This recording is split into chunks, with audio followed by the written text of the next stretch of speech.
Hello नमस्कार, स्वागत है आपका अपने इस video series weekly market scenario में। मैं हूं आपका दोस्त अभिजीत श्रीवास्तव। मार्केट के बारे में आपको याद है, हम बात करते आ रहे हैं कि यहां पे थोड़ा सा करेक्टिंग जोन है। ये एरिया अब मार्केट ने प्रूव कर दिया है, इसीलिए थोड़ी बहुत करेक्शन यहां से आ सकती है। अब वो छोटी रहेगी, इसी सपोर्ट एरिया के ऊपर रह जाएगी या ज़्यादा होनी है, ये मार्केट को बताना था। हमने देखा है हाई फिर लगे और फिर वापस आ रहा है। क्या मतलब है इसका और यहाँ से अब किस तरह के सिनेरियो में ये जा रहा है, सभी चीज़ों की आज बात करेंगे। शुरू करते हैं आज का वीकली मार्केट सिनेरियो। आगे बढ़ने से पहले मैं फिर एक बार याद दिलाना चाहूँगा, जो भी सेक्टर्स के चार्ट्स में, ग्लोबल मार्केट के चार्ट्स में बहुत ज़्यादा इंटरेस्टेड नहीं रहते हैं, वो इस एरिया को स्किप कर सकते हैं। मैं यहाँ पे सेकेंड्स और मिनट्स देने की कोशिश करूँगा, उस ड्यूरेशन को यहाँ मेंशन ज़रूर करूँगा, और बाकी जो देखना चाहते हैं उनको मेरे हिसाब से ज़रूर देखना चाहिए अगर समय है तो। चलिए बात कर लेते हैं फार्मा सेक्टर से और शुरू करते हैं अपने सेक्टर एनालिसिस को। फार्मा आप देख रहे हो शानदार चाल देता चला जा रहा है, कोई दिक्कत नहीं है। और जिस तरह के सिनेरियो में अब है, इसको अब ये एरिया जो आपको नज़र आ रहा है 20,500 के आसपास, ये भी अब ब्रेक नहीं करना चाहिए, साथ साथ चलते रहना है और उसमें कुछ कहने को नहीं है। मेटल की बात करें तो मेटल अपने उसी करेक्शन को अंजाम दे रहा है जिसकी हम बात कर रहे थे। जैसा हमने थोड़ा सा एक उम्मीद जताई थी कि इस एरिया में आता है नीचे वाले, तो ये थोड़ा सा अच्छी बात नहीं होगी। हालांकि सपोर्ट जब तक ब्रेक नहीं करेगा हम नहीं मानेंगे, लेकिन हमने देखा है अभी तक वो नीचे भी नहीं आया है, तो अभी तक तो ठीक ठाक तरह से काम कर रहा है। ठीक है, तो आगे क्या होगा देखेंगे। जब तक इस रेंज से बाहर नहीं निकलता है, डिसाइसिव जो मूव है हमें किसी भी साइड देखने को तब तक नहीं मिलने वाला। सेम एज वेल, जैसा हम एनर्जी में बात करते आ रहे हैं कि जब तक ये इस रेंज को फिनिश नहीं करता है, कोई भी हमें नया चाल देखने को मिलना मुश्किल है। तो एक बार फिर मैं यही कहना चाहूँगा कि अगर इसको अब अच्छा करना है तो मैं आपको इसका एक क्लोन एरिया दे देता हूँ, एक सपोर्ट एरिया दे देता हूँ, इमीडिएट वन। ये जो इसने अब एरिया बना लिए हैं 30,700 के आसपास, अब ये एरिया ब्रेक नहीं करना चाहिए। ये बिल्कुल इमीडिएट है 30,600 700। जब तक इसके ऊपर है मेरे हिसाब से कोई इशू नहीं आना चाहिए, साथ साथ ये चलता रह सकता है। अगर इसके नीचे ब्रेक करेगा तो आपको पता है फिर ये रेंज जैसे पहले कंटिन्यू थी वैसे ही कंटिन्यू मानी जाएगी, फिर हम इसके बारे में आगे बात करेंगे। आईटी की बात करें तो आईटी आपको पता ही है, शानदार चाल हमें ऑलरेडी दे चुका है। 30% से ज़्यादा मूव, वन साइडेड देना विद इन अ मंथ, सब कुछ आप कह सकते हो, मतलब कुछ ज़्यादा कहने को नहीं है। और मेरे ख्याल से 2 मंथ्स लगे, लेकिन 30% index is too much, right. तो करेक्शन अभी तक नहीं दिया है, उम्मीद लग रही है कि अब की बार शायद दे दे। जैसा कि आपको पता है इंडेक्स में भी हम ऐसी जगह पे आए हैं जहाँ थोड़ा बहुत आराम चल रहा है, तो हो सकता है ये भी अब दे दे। लेकिन अगर देता है तो वो भी याद रखिएगा एक अपॉर्चुनिटी ही होगी आने वाले महीनों की तेज़ी के लिए, हम ऐसा समझते आ रहे हैं। क्योंकि आपको पता है 10-20% मूव के लिए भी हम यहाँ बात नहीं करते हैं इंडेक्सेस में, और स्टॉक्स की तो बात छोड़ ही दीजिए, राइट। चलिए अब देख लेते हैं ऑटो सेक्टर के चार्ट को। ऑटो सेक्टर में माफ़ कीजिएगा, मैं आईटी सेक्टर में बताना भूल गया। किसी ने मुझसे पूछा था कि हम लेवल क्यों नहीं रिवाइज कर रहे हैं, तो याद रखिएगा मैं थोड़ा करेक्शन का बिहेवियर देखना चाहूँगा। चल तो वो सीधी जर्नी रहा ही है, अगर किसी को बहुत लेवल फॉलो करना ही है तो वो इस एरिया को फॉलो कर सकता है 38,200 के आसपास। अदरवाइज अभी मैं चाहूँगा कि थोड़ा सा अपना नज़ारा दिखाए बिहेवियर का, वो हम जब देखेंगे तब उसकी बात करेंगे। अभी तो सीधे सीधे चल ही रहा है, राइट, तो उस चीज़ को याद रखेंगे। ऑटो सेक्टर पे आते हैं तो आपको पता ही है वो एक अच्छी चाल देने की कोशिश किया था, वापस आ रहा है, हमें कोई दिक्कत नहीं है। हम और लेवल रिवाइज अप करने जा रहे हैं। ये सपोर्ट एरिया जो आपको अब क्लियरली नज़र आ रहा है पहले से भी, और अब 24,800 का ये एरिया है, ये ब्रेक नहीं करना चाहिए, इस चीज़ का ध्यान रखना है। जब तक इसके ऊपर काम कर रहा है ऑटो सेक्टर वापस कभी भी ऊपर निकल सकता है, यहाँ समय बिताने के बाद या उससे पहले भी। ठीक है, तो साथ साथ चलते रहना है, क्योंकि आपको पता है ऑलरेडी बहुत बड़ी चाल, मतलब 13,500 का एरिया आपको नज़र आ रहा होगा, 26,000 है, राइट। तो डबल हो चुका है ऑटो भी रियलिटी की तरह। तो बस अब कुछ कह पाना हमारे लिए मुश्किल है कि अभी कितना और चल पाएगा, कितनी इसमें दम बची है, समय बताएगा। ठीक है, इसीलिए बस लेवल के साथ साथ चलते रहना है। जब तक लेवल ओके है तब तक ही इसमें ओके है, ये याद रखना है। बात करें एफएमसीजी की, तो एफएमसीजी के बारे में आप जानते ही हो, इसको 4 आवर चार्ट पे मैं कर देता हूँ। बहुत बढ़िया। अगर पैटर्न की बात करें तो आपको पता है ये कप एंड हैंडल पैटर्न है, उसको बना के एक अच्छी चाल देने की कोशिश कर रहा था, बहुत अच्छे से दिया भी है 10% का मूव। करेक्शन याद रखिएगा फिर आ सकती है, लेकिन इसको जैसा हमने बात की थी अभी 58,000 के नीचे आने का तो कोई मतलब है नहीं। ठीक है, तो जो भी ये कर रहा है करेक्शन भी अगर करना चाहता है तो इसके ऊपर ही ऊपर इसको निपटानी चाहिए, वरना ये ऐसे ही अच्छा करता रह सकता है। एफएमसीजी से अभी तक यही उम्मीद है। बात करें पीएसयू बैंक की, तो पीएसयू बैंक आप देख रहे हो अभी भी उसी रेंज में है, जैसे एनर्जी चल रहा था वैसे ये भी काम कर रहा है। लगभग बिहेवियर भी आप देख रहे हो मोर और लेस सेम है। तो जब तक ये भी अपने इस रेंज से बाहर नहीं आ जाता तब तक इसमें भी कुछ खास कहने की कोई फ़ायदा नहीं है। लेकिन उम्मीद याद रखिएगा, आपको पता है यही है हमें कि ये आगे भी अच्छा कर सकता है, तो हम ब्रेकआउट अपसाइड की ही उम्मीद कर रहे हैं, डाउन साइड की नहीं। ठीक है, चलिए इसके अलावा बात कर लेते हैं रियल्टी सेक्टर के बारे में।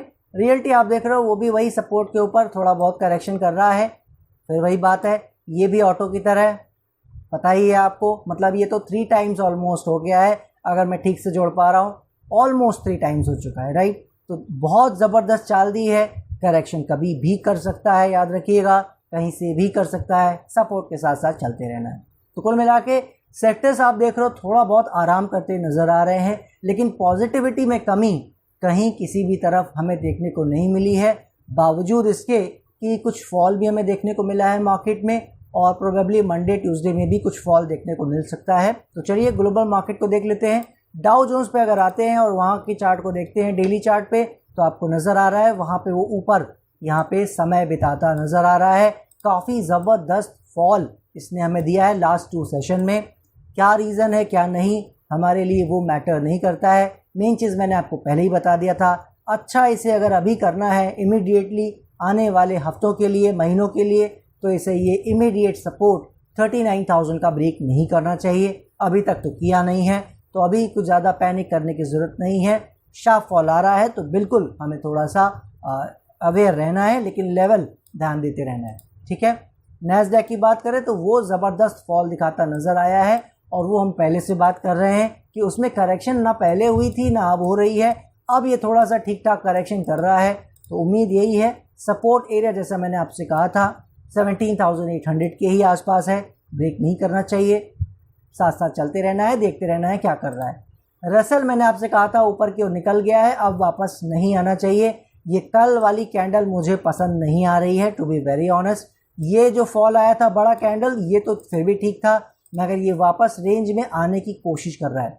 हालांकि सपोर्ट ब्रेक नहीं किया, आप देख पा रहे हो, लेकिन फिर भी ये इतना दूर आने का क्या मतलब है, क्या इशू है, क्या निकल के आ रहा है मार्केट में ग्लोबली, वो मुझे नहीं पता है, ना ही मेरा इंटरेस्ट रहता है। चार्ट हमें सब कुछ बता देता है, तो इसीलिए हम देखते रहेंगे। अगर इस एरिया को ये ब्रेक करने की कोशिश करता है जो कि 2050-60 के आसपास है, तो फिर हम ज़रूर इससे एक बार को फिर से दूर हो जाएंगे। जो हमारी उम्मीद जगी थी कि अब ये यहाँ से अच्छा कर सकता है, और इसके साथ साथ पूरी ग्लोबल मार्केट भी अच्छा कर सकती है। देखते हैं क्या करता है, राइट। चलिए देख लेते हैं आगे के सेक्टर्स, इंडेक्सेस, कैक। अब ये कैक आप देखो, वो जो काम इसने किया है वो नहीं करना चाहिए था, जो मैंने आपसे कहा था कि इसको नीचे नहीं जाना चाहिए था। अब जब तक ये याद रखिएगा ये थोड़ा सा डेंजर टेरिटरी में आ चुका है, मुझे नहीं पता इसके मन में क्या है, ये क्या सोच रहा है, मगर जब तक ये अब इन एरियाज़ के ऊपर नहीं आता है, कैक में हम पूरी तरीके से एक बार को नमस्ते हो गए हैं। हमें बिल्कुल दूर रहना चाहिए।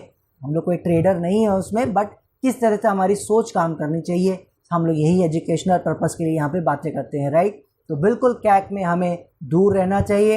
ये फॉल हमारी सोच से आप कह सकते हो थोड़ा सा ज़्यादा हो गया है, और याद रखिए जैसे ही कुछ भी ज़्यादा हो जाए तो बाहर बैठ के तमाशा देखना ज़्यादा अच्छा होता है। अगर अच्छा है, ये वापस अच्छा करना चाहता है, थोड़ा महंगा दोबारा कर लेंगे, राइट। ये हर स्टॉक, हर इंडेक्स के लिए लागू होता है मामला। कभी भी कुछ भी शंका हो, बाहर पहले बैठना चाहिए, दूर रहना है। डैक्स की बात करें तो डैक्स तो वो भी नॉर्मल करेक्शन कर रहा है, डैक्स में कोई इशू ऐसा नहीं है, ये तो पूरी तरह से एक्सपेक्टेड है। लेकिन अब ये एरिया जो मैं आपको बता दूं, ये जो एरिया है ये अब ब्रेक नहीं करना चाहिए 17,100 के आसपास, ठीक है। इस एरिया को ध्यान देंगे, इस एरिया के नीचे चलता है तो कहीं ना कहीं एक बार इससे भी हम दूर होने की कोशिश करेंगे। ज़्यादा नीचे ज़बरदस्ती देखने की ज़रूरत नहीं है। यूके की बात करें तो वो आप देख रहे हो वो अपनी करेक्शन कर रहा है, मैंने पहले भी आपसे बताया है, ये थोड़ा बहुत और करना चाहे कर सकता है, तो ये अभी उसी दिशा में है, कुछ खास इशू नहीं है। लेकिन इसके हाई अब जब भी कटेंगे, याद रखिएगा ये अच्छा करेगा, इसने ये बात को तय कर दिया है बिल्कुल, ठीक है। तो 90% से ज़्यादा चांस है जब भी इसके हाई डिसाइसिवली ब्रेक होंगे, अब ज़बरदस्त काम करेगा, कोई दिक्कत नज़र नहीं आ रही। ठीक है, निकाई की बात करें तो निकाई आप देख पा रहे हो, ये जो फॉल आया है मैंने आपसे पहले भी कहा था वो और आ सकता है, कोई दिक्कत नहीं है। हमें बस ये याद रखना है जब तक अब ये इस हाई को ब्रेक नहीं करता है नए चाल की शुरुआत नहीं होने वाली है। क्यों कहा था हमने, याद होगा आपको, और किस तरह से गिर रहा है। ठीक है, तो ये पूरी तरह से एक्सपेक्टेड था।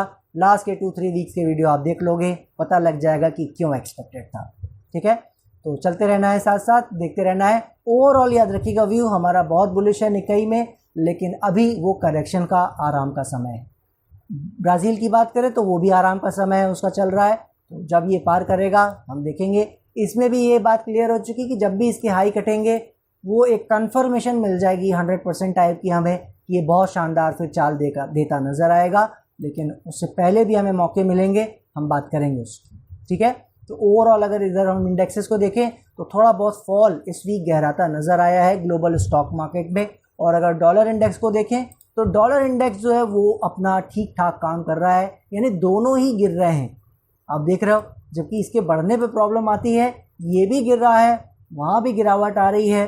कुछ ऐसी खबर है आई बिलीव जो कि कहीं भी किसी भी चीज़ के लिए अच्छी नहीं है। तो क्या है ये मामला, टेम्परेरी है, परमानेंट है, जल्दी ही पता लग जाएगा। लेवल अभी ब्रेक नहीं किया है तो परेशान नहीं होना है। ये रेंज अगर ब्रेक हो जाएगी तो याद रखिएगा ये परेशानी नहीं, खुशी का ही माहौल होगा, क्योंकि जितना ये नीचे गिरता जाएगा हमारी मार्केट के लिए और आईटी सेक्टर के लिए ये उतना ही बेटर होता चला जाएगा। ठीक है, तो इसी तरह से हम इसको देखते रहेंगे कि आगे क्या कर रहा है। बहुत इंपॉर्टेंट इंडेक्स है, इस चीज़ को याद रखिएगा अभी जो सिनेरियो चल रहे हैं उसको देखते हुए। ठीक है, किसी ने मुझसे बॉन्ड यील्ड भी पूछा था कि हम बहुत महीने हो गए बात क्यों नहीं कर रहे हैं, तो मैं आपको बॉन्ड यील्ड भी आज दिखा दे रहा हूँ। ये बॉन्ड यील्ड का चार्ट है। अब आप देख लो, हम कुछ महीनों से बात नहीं कर रहे हैं तो ये गया कहाँ है, राइट। हमने यही बात की थी कि ये एक रेंज में काम कर रहा है। इसके रेंज जब तक ये ऊपर के एरियाज़ में जाता है तो प्रॉब्लम करेगा, लेकिन जाना चाहिए नहीं। और बाद में जाता भी है तो हम इसको ज़्यादा वेटेज अभी देंगे नहीं। ठीक है, वेटेज वाला मामला हमारा था, इसलिए हमने बात इसकी बंद कर दी थी। हम इसको पर्सनली वेटेज नहीं दे रहे थे और आपने देखा ये ना ऊपर गया ना ये बहुत नीचे गया। अभी रिसेंटली जैसा आप देख रहे हो पूरी मार्केट में जैसे फॉल आ रही है, यहाँ पे भी फॉल आती नज़र आ रही है। तो कोई ना कोई एक अच्छी खबर ही है, मुझे लगता है। मार्केट उसको नेगेटिव क्यों ले रही मुझे पता नहीं है, क्योंकि बॉन्ड यील्ड भी गिर रहा है, डॉलर इंडेक्स भी गिर रहा है, ये पॉजिटिव न्यूज़ होनी चाहिए। बट देखते हैं क्या हो रहा है, मार्केट क्यों गिर रहा है। ठीक है, ओवरऑल अभी तक सब कुछ ठीक है। अगर लेवल की बात करें तो ये एरिया हमें मिल चुका है। जब भी 4.7 4.8 इन एरियाज़ के ऊपर निकलेगा दोबारा ये नए तेज़ी की ओर चलेगा, ये याद रखिएगा। हम इसमें वो उम्मीद नहीं कर रहे हैं, और आता भी है तो हम अभी उसको वेटेज नहीं दे रहे हैं जब तक हमें कोई एविडेंस ना मिल जाए। ठीक है, तो इसको अभी इसके हाल पे छोड़ देते हैं। बात कर लेते हैं अब अगर निफ्टी जूनियर की, छोटे चार्ट पे आ जाते हैं तो आप देख पा रहे हो वो अभी भी अच्छा कर रहा है, हाइज पे हाइज लगा रहा है। करेक्शन का माहौल सब जगह है तो वो भी थोड़ा एक रेंज में आप कह सकते हो टाइम बिता रहा है, कोई इशू नहीं है। जब तक ये एरियाज होल्ड कर रहे हैं 67,000 के आसपास के, कहीं कोई प्रॉब्लम नहीं है, चलता रह सकता है। मगर याद रखना है ऑटो रियल्टी की तरह इसने भी बड़ी चाल दी है। ठीक है, तो अब देखते हैं कैसे कैसे क्या करता है। स्मॉल कैप की बात करें तो जैसा आपको पता है हम लोग इसमें बहुत ज़्यादा वैसे भी इंटरेस्टेड नहीं है इंडेक्स में, क्योंकि इसका जो डेटा है वो इसके जो हाइज है उसके साथ सपोर्ट नहीं कर रहा है, मैच नहीं कर रहा है। शायद इसके वेटेज स्टॉक्स अच्छा कर रहे हैं, हम पहले बात कर चुके हैं, मगर ओवरऑल स्मॉल कैप थोड़ा सा परेशानी में रहा है। लास्ट वीक मैंने आपको बताया था कि उनमें कुछ ना कुछ पोजीशन सुधर रही है, अब और ज़्यादा सुधरेगी या वो वापस से परेशानी में चले जाएंगे, ये थोड़ा सा हमें देखने के लिए समय और चाहिए। अभी तक का जो माहौल है ठीक ठाक है, मैं कह सकता हूँ न्यूट्रल फेज़ में आ चुका है वो, लेकिन याद रखिए अभी भी वो पूरी तरह खतरे से बाहर नहीं है। क्या करेगा कैसे करेगा हम उसको देखते रहेंगे, वॉच करते रहेंगे। ये पूरी स्मॉल कैप कम्युनिटी को रिप्रेजेंट करता है, याद रखिएगा। तो इसका ब्रॉडर जो व्यू है वो अच्छा होना ज़रूरी है, जो अभी तक अच्छा नहीं हो पा रहा है। ठीक है, जैसे ही अच्छा होगा, पहले से स्थिति सुधरी है याद रखिएगा, बाकी क्या होगा कैसे होगा हम बात उसकी करते रहेंगे। जो हम पहले से बताते आ रहे हैं, अभी दूर रहना है। ट्रेडिंग पर्सपेक्टिव के लिए थोड़ा सा दूरी बना के रखेंगे, अच्छा रहेगा। और रही बात पोजिशनल इन्वेस्टमेंट की, तो फिर वही बात है, सबका अपना अपना सिलेक्शन वाली बात आ गई वहाँ पे। बहुत वाइड रेंज है small cap and mid caps की, तो वो क्या किसके पास है उस पर डिपेंड करता है। ठीक है, चलिए अब बात कर लेते हैं, वापस आ जाते हैं अपने बैंक निफ्टी के चार्ट पर और उसको समझ लेते हैं वो क्या कर रहा है। इसका 4 आवर का चार्ट लगा लेते हैं। लास्ट वीक क्या बात की थी, आपको याद होगा, हमने बात की थी कि ये हमारे सपोर्ट एरिया के आसपास आ चुका है। इस एरिया के थोड़ा बहुत नीचे लो लगाता है, वो इशू नहीं है, लेकिन ज़्यादा नीचे इसके अब नहीं जाना चाहिए, जो आपको पता है हमारे लेवल्स का क्या मतलब होता है, इसीलिए हमने बोल्ड में ये एरिया लगा रखा था, राइट। अब क्या करता है वो तो देखिए वक्त बताएगा, अभी तक उसके ऊपर ठीक तरह से काम कर रहा है। ठीक है, हाईज ये जो लगे हुए हैं इसका कोई इंपॉर्टेंस इस चार्ट पे नहीं है, मैंने आपको पहले भी शायद बताया है, और नहीं बताया है तो इस चीज़ को याद रखिएगा। इसके हाई ब्रेक करने का मतलब ये नहीं होगा कि ये तेज़ी में आ जाएगा। ठीक है, निफ्टी की बात अलग थी और आपने देखा निफ्टी में क्या हुआ है, अभी और बात करेंगे निफ्टी के चार्ट पे, लेकिन बैंक निफ्टी में वो सिनेरियो अभी नहीं है, इसको यहाँ से अच्छा करना ही चाहिए। अगर उस तरह से देखा जाए तो ये इसने इस वीक अंडर परफॉर्म नहीं किया है, देख रहे हो आप, इसमें गिरावट नहीं आई है, जबकि निफ्टी में आई है, जो भी चार्ट्स पे दिखाऊंगा। तो कुल मिला के बात ये है, ओवरऑल बैंक निफ्टी ठीक ठाक न्यूट्रल वे में काम कर रहा है, जो करेक्शन की उम्मीद थी वो ये कर रहा है, ज़्यादा नहीं करना चाहिए, इस चीज़ का ध्यान रखना है, वरना फिर हम चीज़ों से बाहर होते नज़र आएंगे और बाहर बैठ के ही तमाशा देखेंगे, ये याद रखिएगा। ठीक है, अभी कोई इशू नहीं है, इस लेवल को देखते रहेंगे। बात करें निफ्टी की, तो निफ्टी आप देख पा रहे हो, जैसा मैंने कहा था आपसे, यहाँ पे लास्ट 2 सेशन में फॉल आया है, जो कि बैंक निफ्टी में नहीं आया। ठीक है, और ये भी हाई लगा के, जैसा मैंने आपसे कहा था, 25,000 के ऊपर भी लग जाए तो उससे कोई फ़र्क नहीं पड़ता है, अच्छे से निकाले 25,200 का एरिया, तब आप याद रखिए कि और फिर बड़ी चाल 26, 27,000 किसी भी टाइप का मूव हमें फिर वहाँ से देखने को मिल सकता है, क्योंकि उसके बाद का कोई रेजिस्टेंस एरिया मुझे क्लियर आज नज़र नहीं आ रहा है, और है भी तो उसकी बात करने का भी आज फ़ायदा नहीं है, राइट। तो पहले बस यही बात है कि ये एरियाज अच्छे से निकलने ज़रूरी हैं, जब ये निकलेंगे फर्दर मूवमेंट हमें तभी मिलेगा। और इसका निकलना ज़रूरी क्यों है, क्योंकि हम आपको ये बताते आ रहे हैं कि लार्ज कैप ही यहाँ पे परफॉर्म कर सकते हैं इस ड्यूरेशन में, उसका हमें पूरा विश्वास है। हमने देखा भी है, अभी तक बहुत अच्छी चाल मिली है, हमने जूनियर निफ्टी का इंडेक्स भी देखा है, हमने अपने सेक्टर्स के इंडेक्स भी देखे हैं। इंडेक्सेस अच्छा परफॉर्म करते हैं उसका मतलब आपको पता ही है, कई बार बात कर चुके हैं। इंडेक्सेस के परफॉर्मेंस का मतलब है उसके वेटेज वाले लार्ज कैप वाले स्टॉक्स परफॉर्म ऑलरेडी कर रहे हैं। ठीक है, तो ये और अच्छा कर सकता है, मुझे लगता है करना चाहिए, बट फिर भी जब तक ये एरिया नहीं निकल जाता है, इसके आराम करने का वो समय वो चल रहा है, जैसा मैंने आपको बताया था, और ये एरिया पहुंचने से पहले बताया था। अगर आपको पता है, जो एक एरिया था प्रॉब्लम का, वो आपने देखा निकाल लेके गया है, और जो हमने कहा था कि मिनिमम 24,000 की चाल आएगी, उस लेवल तक जाएगा मिनिमम, आपने देखा है हम 25,000 पे आज खड़े हैं, और अभी भी और ऊपर जाने की बातें कर रहे हैं। वो सक्सेसफुल होगा या नहीं वो खुद बताएगा, लेकिन हमारा काम क्या है, चाल बहुत अच्छी हमें हर जगह मिल चुकी है, इसको हम डिनाई नहीं कर सकते। और मैंने आपको बताया भी है पहले भी, लास्ट के 2-3 वीक्स में बिग पिक्चर वाले वीडियो में, कि हम उस दिशा में चल रहे हैं जहां हम अपने 60s की एज को पार कर चुके हैं इस ट्रेंड की, और इस ट्रेंड में हमें वो 70 तक हम चलेंगे, 90 तक चलेंगे, या 100 ईयर्स पार कर जाएंगे, यानी वो समय कितना बचा है वो आज कह पाना मुश्किल है, लेकिन ये ट्रेंड अपनी मैच्योरिटी की ओर बढ़ रहा है, ये याद रखिएगा। तो वो जो भी 5, 6, 8 मंथ्स की चाल इसमें बची है या 1 मंथ की बची है, ये यही तय करेगा। इसीलिए हर रेजिस्टेंस पे थोड़ा सा कॉशियस रहना हमें क्यों ज़रूरी है, सिर्फ वो आपको बता रहा हूँ। इसका मतलब ये नहीं कि जब भी रेजिस्टेंस आए तो अपनी पोजीशन से बाहर हो गए और तमाशा देख रहे हैं, ऐसा नहीं है।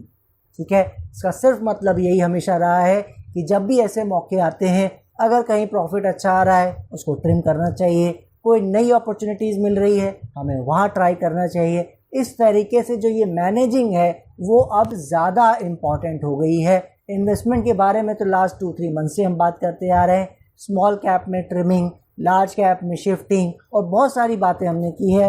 आई होप आपको याद होगा, और वो किस तरह से फ्रूटफुल रहा है ये मुझे बताने की ज़रूरत नहीं है।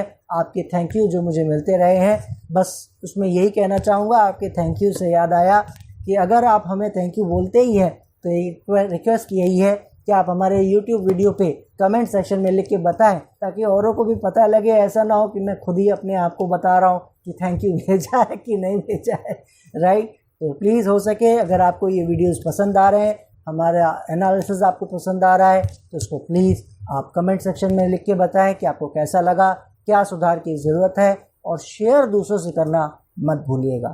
तो जिसने भी इस पीछे के ट्रेंड में किसी भी कारण से अपनी एनालिसिस पे या हमारी एनालिसिस पे भरोसा ना हो पाया हो, काम नहीं किया है अगर लार्ज कैप्स में या स्मॉल कैप में पैसा नहीं कमा पाए हैं, तो फिर उनको मेरे हिसाब से अब वैसे भी बहुत काम नहीं करना चाहिए।